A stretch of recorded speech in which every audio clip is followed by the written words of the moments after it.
Hello दोस्तों, welcome back to Curious Sharif for the daily dose of Indian football. तो सबसे पहले शुरुआत करते हैं आईएसएल सीजन 2024-25 से, क्योंकि आज से इसका आगाज होने जा रहा है और रात 7:30 बजे मुंबई सिटी एफसी, जो कि लास्ट सीजन के आईएसएल के कप विनर्स हैं, वो टेक ऑन करेंगे मोहन बगान सुपर जायंट, जो कि लास्ट सीजन के आईएसएल शील्ड विनर है। तो एक ब्लॉकबस्टर मुकाबले के साथ आईएसएल का किक ऑफ हो रहा है एंड कोलकाता के सोल्ट लेक स्टेडियम में मैच खेला जाएगा। सो फैंस भी काफ़ी ज़्यादा एक्साइटेड है एक नया आईएसएल सीज़न का, कि जहाँ पे 13 टीमें पार्टिसिपेट कर रही है।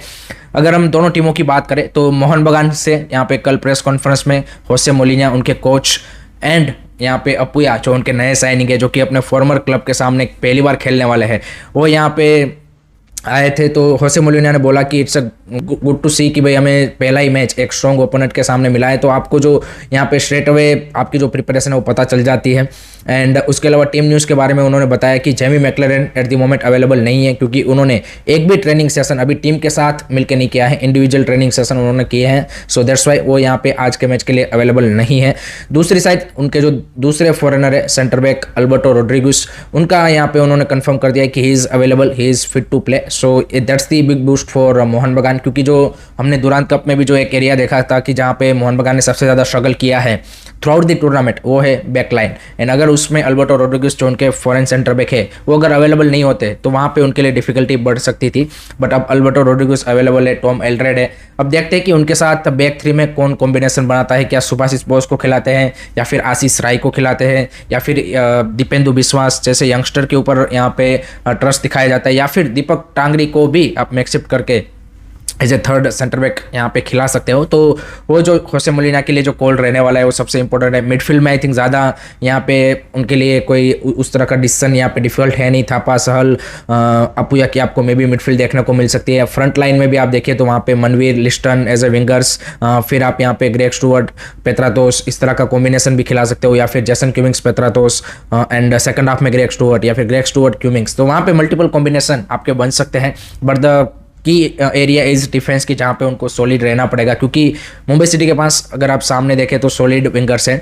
एंड अपुया की बात करें तो अपुया ने बोला कि नो डाउट मुंबई सिटी का भी जो मेंटालिटी है वो हमारी तरह है कि उनको भी हर एक मैच जीतना है, हर एक टाइटल के लिए वो कम्पीट करते हैं। And it's a great to see कि मैं यहाँ पे अपने फॉरवर्ड क्लब के सामने खेल रहा हूँ, लेकिन जब मैं लास्ट टाइम यहाँ पे मोहन बगान के सामने खेला था तब फैंस की वजह से काफ़ी ज़्यादा मतलब हमको भी प्रेशर झेलना पड़ा था। बट इस बार एक चीज़ अच्छी है कि वो मेरे लिए सपोर्ट कर रहे होंगे।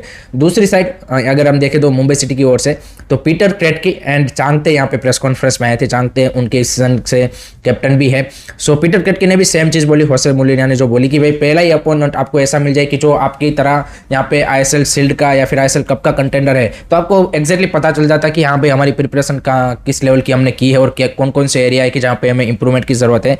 दूसरी उन्होंने बोली कि एक चीज़ बोली कि हमारी जो प्री सीजन की प्रैक्टिस हुई है वो काफ़ी अच्छी हुई है, हमने अच्छी तरीके से यहाँ पे वेल प्रिपेयर किया है।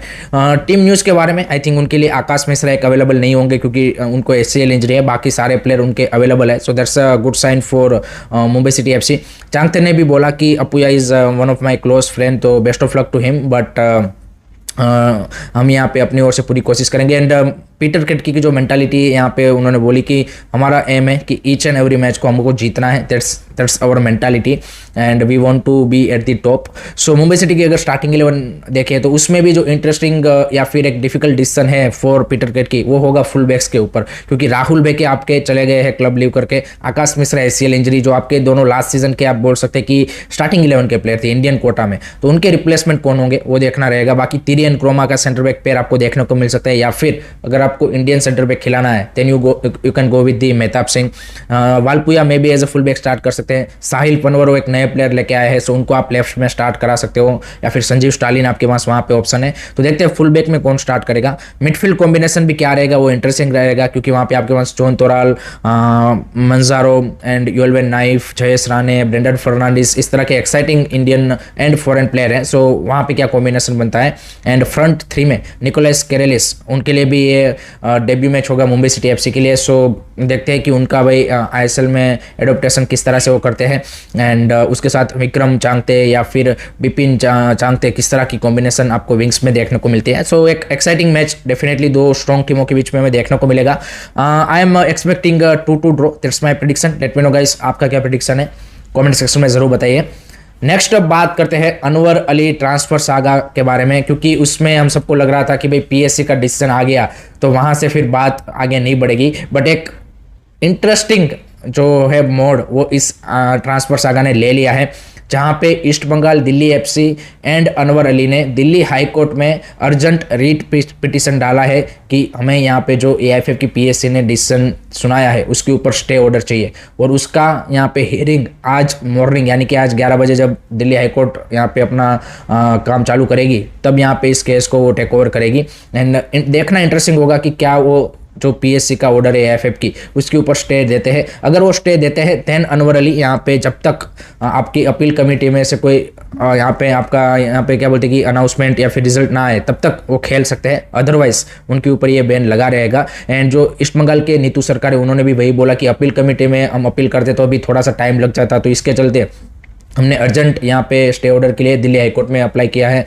रंजीत बजाज जो है उन्होंने ये बोला है कि दिल्ली एफसी के ओनर, तो उन्होंने ये बोला है कि क्योंकि ये पीएससी का डिसीजन इलीगल है, उन्होंने ऐसा बोला है, ये यहाँ पे न्यूज़ 9 में रिपोर्टेड है। तो आई डोंट थिंक सो कि इलीगल है। हाँ भाई, आपने अनएथिकल चीज़ें की है, इलीगल चीज़ नहीं है, उन्होंने एज पर दी रूल नहीं दिया है, तो illegal can I think that would be a wrong thing. And I think क्या बोलते कि रॉन्ग डूइंग्स आपकी है, सो आप यहाँ पे क्या बोलते शक के दायरे में हो, वो लोग नहीं है। So what ever the things वो तो आप ऑब्वियसली अपनी चीज़ डिफेंड करने के लिए बोलेंगे, बट यहाँ पे अर्जेंट हियरिंग के लिए उन्होंने डाला है।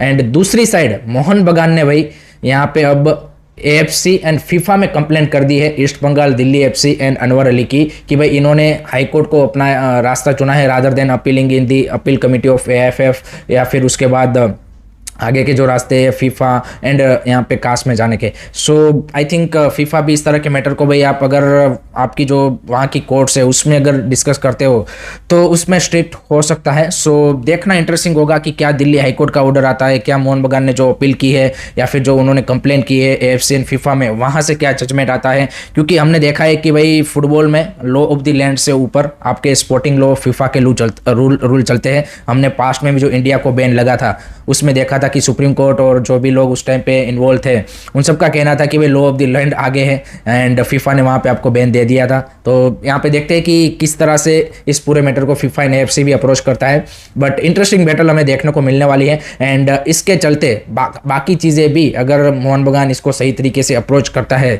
तो इस अनवर अली ट्रांसफर सागा में कुछ बाकी रिविलेशन भी यहाँ पे हो सकते हैं।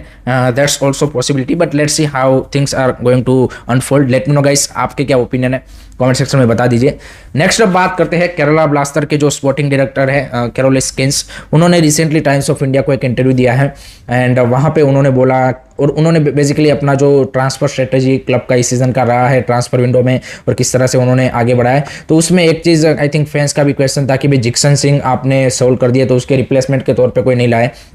तो उन्होंने एक चीज़ क्लियर कर दी है कि हमारा इंडियन प्लेयरों के रिगार्डिंग हमारा सिंपल सा स्ट्रेटजी है कि हम यहाँ पे अपने जो होम ग्राउंड प्लेयर हैं उसको आगे बढ़ाना चाहते हैं। एंड इंडियन प्लेयर अगर हमारी स्क्वाड में उस क्वालिटी का हमको लाना है और हम मार्केट पे देखेंगे कि हाँ ये प्लेयर की भाई रियल क्वालिटी है एंड हमारी टीम को यहाँ पे ये क्या बोलते हैं कि और ज़्यादा इंप्रूव कर सकते हैं, तभी जाके हम हेवी स्पेंड करेंगे। ऐसा नहीं होगा कि हमें इंडियन प्लेयर की ज़रूरत है और मार्केट में गए और क्योंकि लास्ट में कुछ ऑप्शन अवेलेबल नहीं है तो कैसे भी प्राइस पे प्लेयर लेके आ जाएंगे। उन्होंने बोला लास्ट सीजन हमने ये गलती की और उसमें आई थिंक कहीं ना कहीं वो मेरे को लगता है कि प्रीतम कोटाल की तरह इंडिकेट कर रहे थे कि उस डील में आपने प्रीतम कोटाल को लेकर आए बट उस तरह से वो केरला ब्लास्टर के लिए परफॉर्म नहीं कर पाए। तो उन्होंने बोला कि इंडियन प्लेयर के लिए हमारा स्ट्रेटजी सिंपल सा है कि हम तभी स्पेंड करेंगे ज़्यादा जब यहाँ पे रियल क्वालिटी वाला प्लेयर होगा और हमें लग रहा होगा कि भाई टीम में वो इंप्रूव कर पाएगा।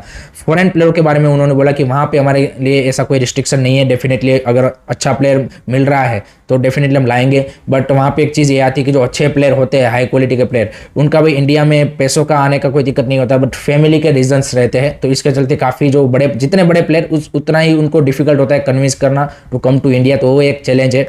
एंड दूसरा उन्होंने बोला कि हम फॉरेन में यंगस्टर को भी यहाँ पे क्या बोलते हैं कि ट्राई आउट करेंगे यंग फॉरेन, जैसे लास्ट सीजन वो जस्टिन एमेनुअल को लेकर आए थे। इस तरह से वो ट्राई एंड एरर करते रहेंगे। अगर वहाँ पे कोई उन्हें अच्छा यंगस्टर मिल गया तो वहाँ से फिर उनके लिए आगे बेनिफिशियल हो सकता है।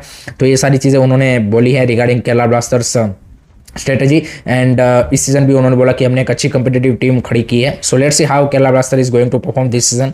वो देखना काफी इंटरेस्टिंग होगा. So that's it from my side guys regarding today's Indian football news. I hope कि आपको वीडियो पसंद आया होगा. Keep supporting Indian football. Don't forget to like share and subscribe to video series. जय हिंद, जय भारत.